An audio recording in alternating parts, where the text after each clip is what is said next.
Alright, so just for this assignment, I'm going to be presenting this to my parents, but they're also teachers, so I just thought I'd let you know that just to avoid confusion.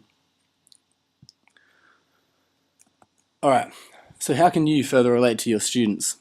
Well, I strongly believe that the answer is utilizing social networking. Now, before you tell me that you're too old or that you don't understand it, social networking has been around since 1978. That was the first ever bulletin board system, or BBS, and it was hosted on personal computers.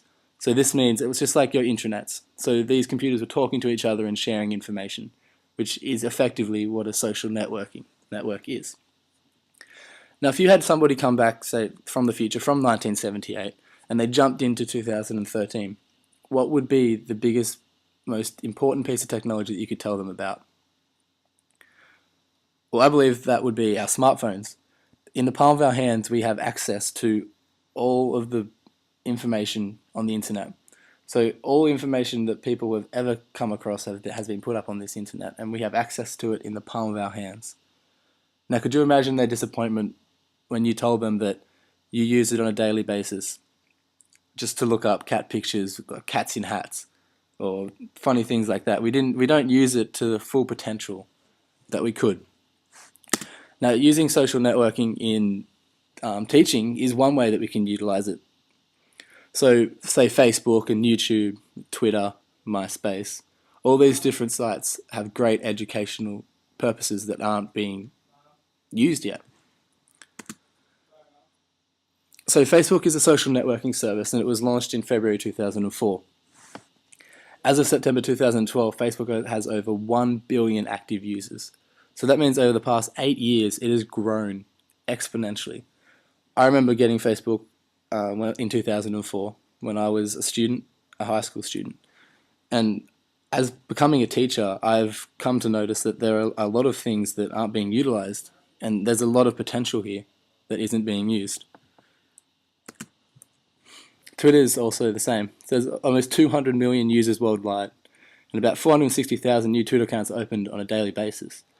So because of this, there's over 140 million tweets sent daily, and that's more than 1 billion a week.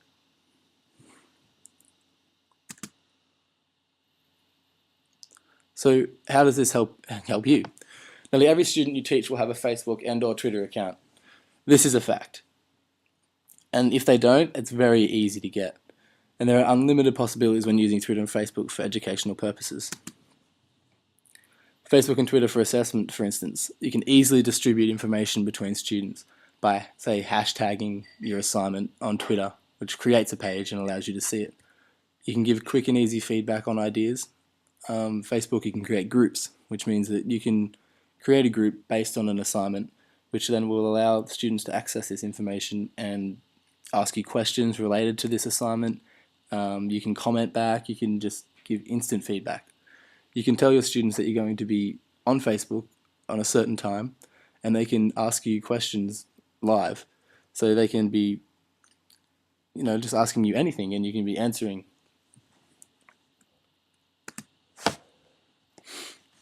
So metacognition, what is this? Well, this is thinking about thinking. So it's thinking about how you learn or how you think, and it's a way to get information to stick.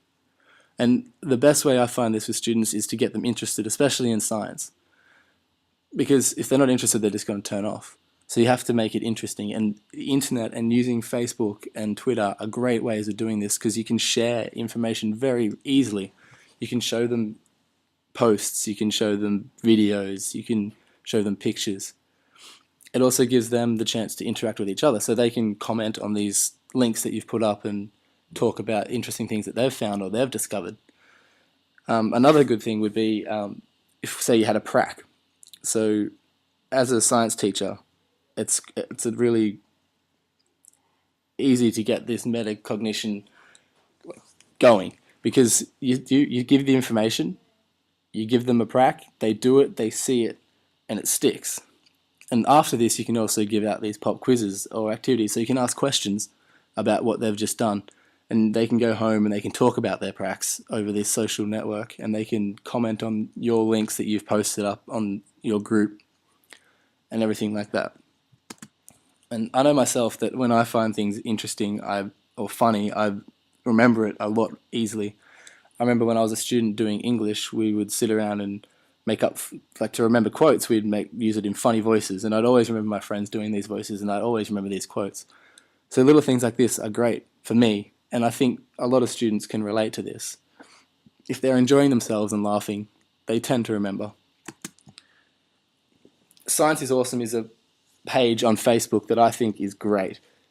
Basically, what it is a community built for the posting and sharing of scientific updates, quotes, cartoons, and jokes, and photographs. So you tell them what makes you say wow, and they're dedicated to bringing that amazing world of science straight to the newsfeed in amusing, accessible ways.